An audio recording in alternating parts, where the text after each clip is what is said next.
Hello, welcome to The Making of Madrid, a podcast about life in Madrid, presented by me, Felicity Hughes. I'm a journalist and tour guide based in the city. And this week we've got a special episode with a guest I know incredibly well.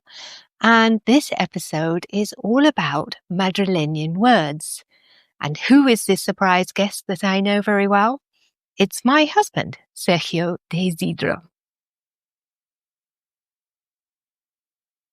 Hello, Sergio. Hello, Felicity. Welcome to the podcast. Thank you for having me. Mm-hmm. We are also joined by Un gato. gato. So that's going to be our first word. Because you're here to talk to me about Madrileño words. Mm-hmm. What is a gato? Well, this is a gato. But also, it's a person from Madrid. But specifically, it's a person whose grandparents were born in Madrid. And their parents were born in Madrid. And they were born in Madrid. Yes. So 3 generations. Yes, they can count their ancestry 2 generations back. And this was an issue for me when I was writing the Lonely Planet guide, talking about Madrileños. And I tried to find a gato, and I couldn't find any. I found a half gato. Well, this is probably a gato. I don't know though. Probably.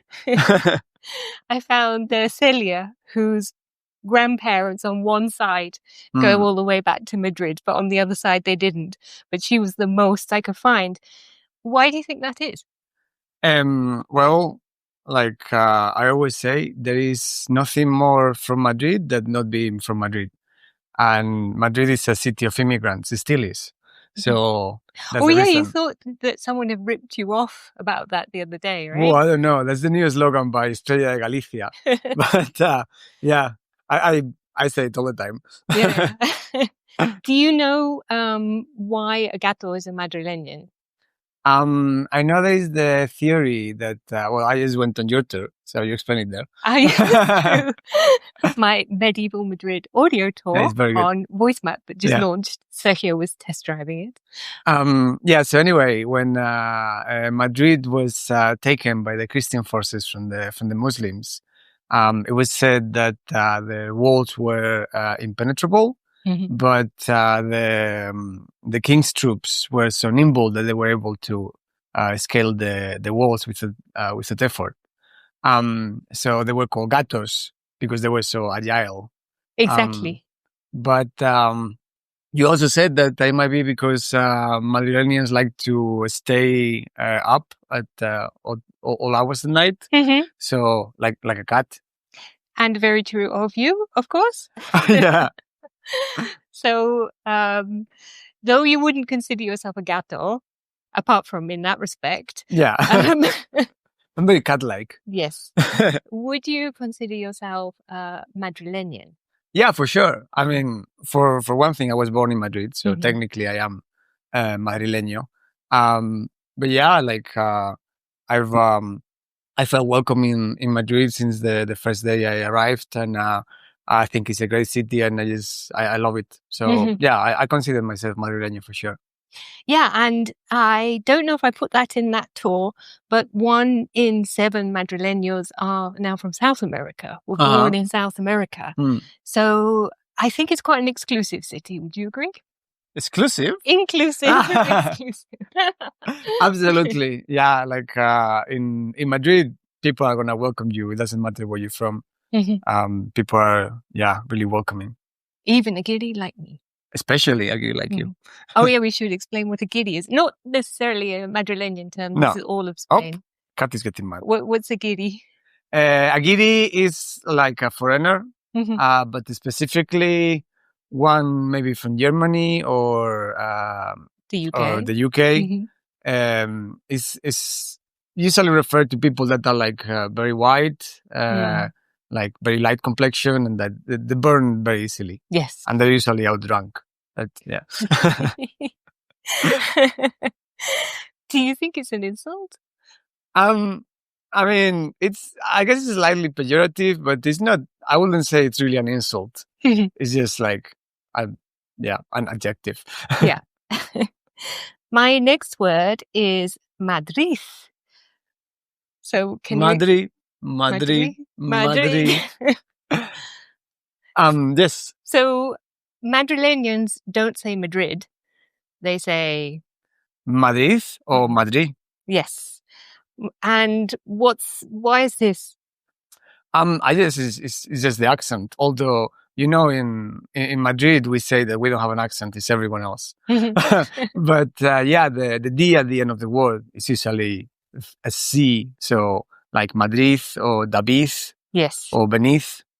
Exactly. Beneath would be the right way to kind of a way to see if someone's really Madrileño, if they have that accent. And they use the Madrid. This cat is getting mad. Yes. What should I do? You can Shall I keep it here forever? My next word is majo, as in the adjective. What does majo mean? Majo is like a nice person, like mira que majo. It can be like cute, like what a majo baby. So yeah, that's what it means now, like someone that is nice or something that is nice. Yeah. Cute. Do you know where the word comes from? It comes from like the gangs of Madrid in the past. Like the most famous majo is the woman that Goya painted naked and with clothes. La maja desnuda. Yes. Maja desnuda, maja vestida. Yeah. Yeah. So yeah. Well, Goya loved the majos. They were sort of working class Madrileños, and we think maybe they hung around Malasaña quite a bit. And they wore sort of outfits that looked a little bit like bullfighters. And the women wore skirts that were slightly short and scandalously showed their calves. Oh no. It's thought the Duchess of Alba liked to get dressed up as a maja and roam around Malasaña like incognito. And their rivals, who were they? Los Manolos. Yes. Oh, who are the Manolos? I'm going to sneeze. Oh, go ahead. No. I'm going to blow my nose though. Can we cut this or? Yeah, let's cut this. We're just back from a sneezing break. And Sergio was about to tell us who the Manolos were.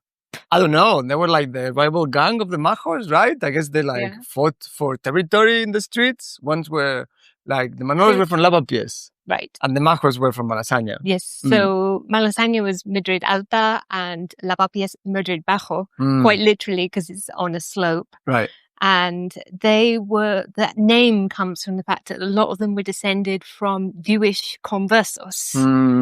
Converso is? A converso is a person that, like a Jewish person that converted to the Christian faith. Yes. So a lot of them, we think that maybe has something to do with the name Emmanuel, which comes from the Bible and means God is with us. And then that translates into Spanish into Manuel, and then the Manolo. And the Manola is the girl. Can you use the word majo in a sentence so people can have an idea how to use it naturally? Sí, claro. Mi mujer es más maja que las pesetas. How would you translate mi esposa. Mi esposa es más maja que las pesetas. Una peseta is a coin that is no longer used in Spain. It was used when I was a kid, but not anymore. And it means like, you're cuter than a coin. Cuter than a coin. Cute as a button. Okay. More or less, but it's not. It's maja as in a nice person. Yeah. All right. Next word, also related to maybe not gangs of Madrid, because we get into chulo now. So, but first, let's do the noun. What was a chulo or still is? Yeah, a chulo is a pimp. So a man that has prostitutes working for him, basically. And still is? Yeah, it is. Okay, but chulo as an adjective is not too bad. No, it can be bad or it can be good, because something chulo is something cool. Like you booked a new car and it's like, oh, que chulo. But also you can be like too chulo. So like if you're being cheeky, they can tell you like, no seas tan chulo. And that also has a derivation, which is the chulapo and chulapa. Who are they? So I guess it's people from Madrid. They wear like a checkered waistcoat and the men and a cap, and the women were like manton de Manila, which is like a big shawl and like a tight fitting dress. Yeah, and they dance chotis in San Isidro. That's what I know. Yes, and they also wear a red carnation. Yeah, they do. Actually, is red or white. Oh, okay. Yeah, and usually it has a meaning. Like white is for a married woman and red is for married woman, something like that. I didn't know that. So I'm sort of doing this one because San Isidro is coming up. And you'll see the chulapos and chulapas, and everyone likes to get dressed up as them.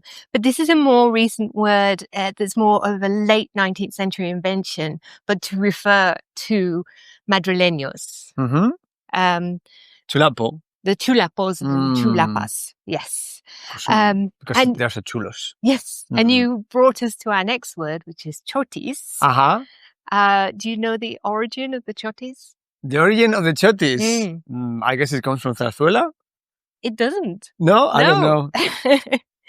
If you'd have gone to the chotis dance class with me last year. I did not. I had to go with Claire, with two ladies dancing together. We learned the chotis, and we found out they actually originated in Germany.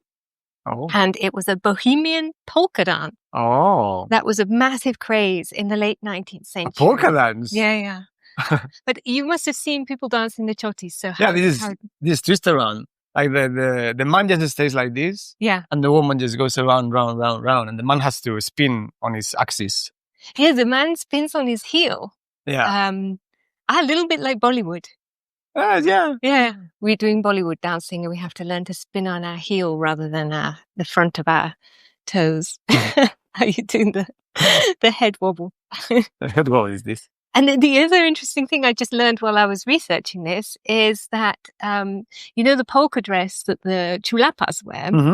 So actually that comes from the fact that the polka dance was really popular around the time that the polka pattern was popular. So that's polka dot. But what's polka dot in Spanish? Lunares, un vestido de lunares. Oh, okay. Like spots in your skin? Yes. Yeah. Spotty dress. Yeah. Okay. The next word is mazo.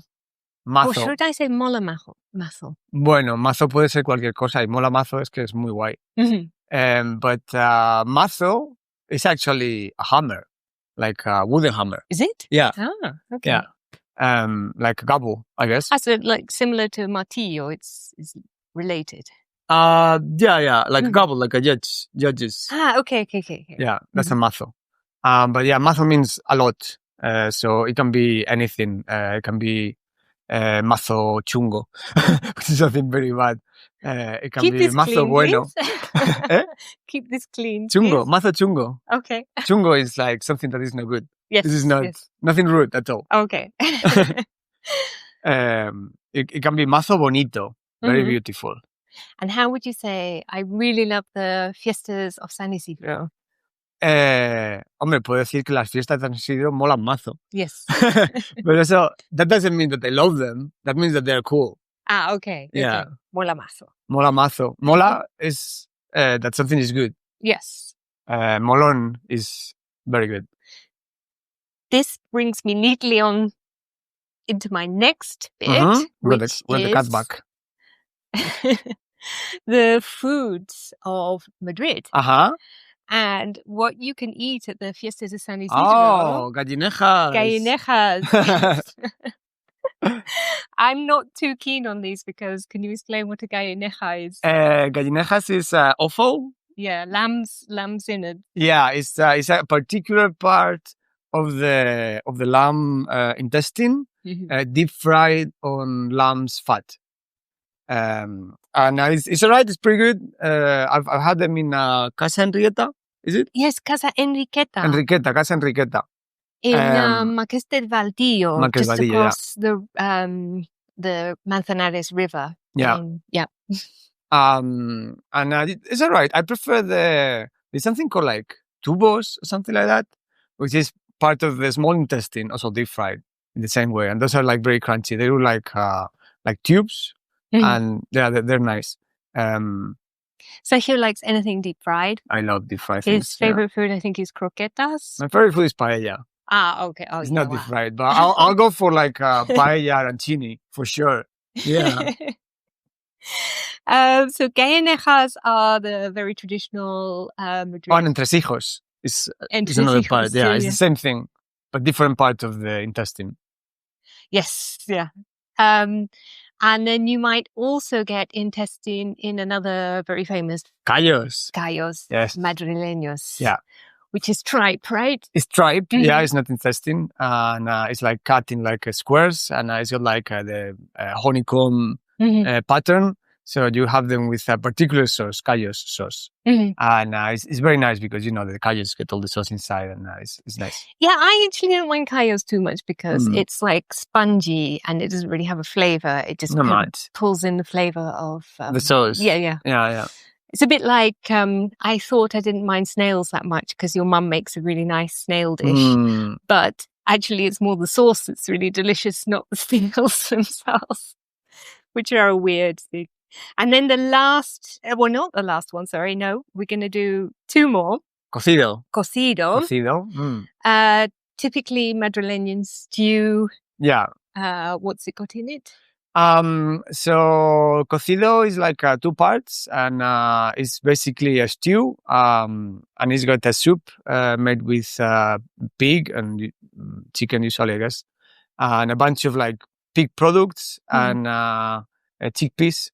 So what you do is like you boil everything, but then first you serve the soup, often with some kind of pasta inside, like fideos, which is like little strands of pasta. And it's not like big noodles, it's small ones. You can have it in different bowls as well, right? There's some places. Well, usually you get the soup first, and then you get the meat and the chickpeas. Yeah. And then you eat this like chorizo, which is like a sausage with paprika, morcilla, which is like blood sausage, often with rice inside, and like different parts of the pork. You get the trotters, you get the snout sometimes. Yeah, it's very typical from Madrid, and I'm from the next county over in Castilla-La Mancha, and we used to have cocido every single Sunday, like every single Sunday. And then with the leftovers, you make croquetas or other things. Yeah, you can have cocido croquetas. Yeah, croquetas de cocido. Those are quite nice. Yeah. The last food that I wanted to do was rosquillas to San Isidro? Las listas y las tontas. Yes. So what's the basic thing first? The rosquilla? Yeah. Rosquilla is just like a fried donut, pretty much. It's pretty dry and like a donut. But you like the listas, right? Well, I don't like either. I'm not a big fan of rosquillas. But yeah, I think that the listas have the icing. The frosting, the icing on top, and the tontas don't. Is that right? That's right. Yeah. Yeah, but also the listas, you have like the white ones or the lemon ones. So it's different kinds as well. Yeah. They're quite pretty. Like they have. Yeah. We went last year and they had pistachio ones and lemon ones. Yeah. It's a traditional thing. I prefer the tradition from Semana Santa, which you get what is called Huesos de Santo, Saint's bones. And it's like a marzipan with yolk inside. I like that a lot. It's very nice. Moving on to drinks. And we've got Madroño liqueur. And the Madroño is... Strawberry tree. The strawberry tree. Yes. It's not really a strawberry. It's not. It's like yay big, tiny, spiky fruit. That's really weird. You can see them all over Madrid. And the fruit can be picked like in winter, which is weird, right? Have you tried one without like the liqueur, just like the fruit on its own? I'm not sure, actually. I think I have in the Retiro tour. Yeah. They're kind of gritty, right? Yeah. They're not very sweet. You've tried the Madroño liqueur? Yeah, I've tried it a few times. I'm not a fan. I don't really like alcohol in general, but it's okay. But my favorite part is that they give it to you in a chocolate cup. Yes. So you do the it's liqueur. very sweet as well. It's no kind of alcohol if you want to drink alcohol. But yeah, then you eat the chocolate. That's my favorite part. Yeah. And you can get this chocolate cup in Restaurante El Madrileño. This is my favorite place to get it because they always give you free tapa with any drink. They're very, very generous. And we went there with in the center, right? Yes. Yeah. We went there with Kimi for calamares. Yes. And that was very good. Another drink, you probably don't like this either, is the mini. What's a mini? Well, a mini is, I like a mini because a mini can be anything. A mini is a cup that is about like a liter, maybe? 750 milliliters. 750 milliliters. It's huge. Yeah, and when you go to a bar or wherever, you can order a mini instead of a copa. It's fairly normal to order it for a bunch of people, so then it's a bit cheaper, and you don't have to all stand with your glass. And you can have beer, or you can have anything else. Especially my favorite, which is calimocho. Yes. Yeah, it's not Madrileño, but yeah, it's What's calimocho? Calimocho is Coca-Cola or any kind of Coke drink mixed with wine. Preferably the cheapest wine you can find. You can get box wine, that's perfect. Yeah, the Coca-Cola basically just masks the taste of the really bad wine. Yeah. And I remember like when I first visited Madrid with you, we went to that terrible bar and we were sharing. Well, no, but he's talking about La Pepita, and it wasn't a terrible bar. It was like an institution of Madrid. The chair collapsed underneath. Yeah, that happened. That's part of the charm. Yeah. And we were sharing a mini of calimocho between you and your friends. With blackberry liqueur. With a little bit of blackberry liqueur. It's more delicious. Very much pre-COVID. Yes. And you generally get minis a lot in festivals, I think. Yeah. But mini is like, counterintuitive because it's mini, but it's huge. Well, actually, it's getting smaller. Are they? It is. No. Yes. But it's not nationwide, the mini. So I did some research. Mini is in Galicia, Asturias, Cantabria, País Vasco, Navarra, La Rioja, Aragon, and Catalonia. Oh, really? And some provinces in Castile y León. No, sorry. No, they call this a chachi. Chachi? In the other areas. A cachi. Yes, cachi. Because it's like a Basque word, I think. And then, sorry. Calimocho is Basque. I don't know if it comes from there, but yes. The mini does. is in the rest of Castile y León, Aragon, Madrid, Valencia, Murcia, Baleares. And in Andalusia and Extremadura, it's at Majeta. Yeah, I heard that. Yes. So we're almost wrapping this up. And my very last word is this one. Dabuti. Dabuti is como... You say this all the time. It's very good, yeah. And you can say dabuti, you can say debuti, you can say dabuten, you can say dabutark. Debuti is like very good. This is actually a gypsy word. Oh, yeah? Yeah. Do you know anything about the etymology? It's probably a Caló word that means very good, I guess. I was reading about it, and apparently there was like an Italian who very briefly became king of Spain. Oh, really? Very briefly after Isabella II was deposed. And he had his special wine from Booty that he wanted to drink, but they wouldn't produce it. So he was like, they gave him Spanish wine, and he's like, well, it tastes like it's from Dabuti, but... I don't know. I think it's one of these things that's probably really difficult to pin down. Anyway, well, thank you very much for coming on the podcast. You're welcome. Sergio. Right. And maybe we'll have you on again. Please comment if you enjoy Sergio's insights. Sure. This is like very well paid, so I'm happy to come back anytime. Okay. Bye-bye. Bye-bye. Well, there you have it. I hope you enjoyed that show, and if you did, please like and subscribe or leave a comment. It really does help. And if you want to support the show a little bit more, my new book, Quiet Madrid, all about tranquil spaces in hidden places, is out now, and you can buy that on my website, themakingofmadrid.com. You can also get my audio tours of the city. I've got a brand new one out at the moment, all about medieval Madrid. There's one about Retiro. There's one about Barrio de las Letras. And you can hire me as a tour guide. Anyway, thanks so much for watching.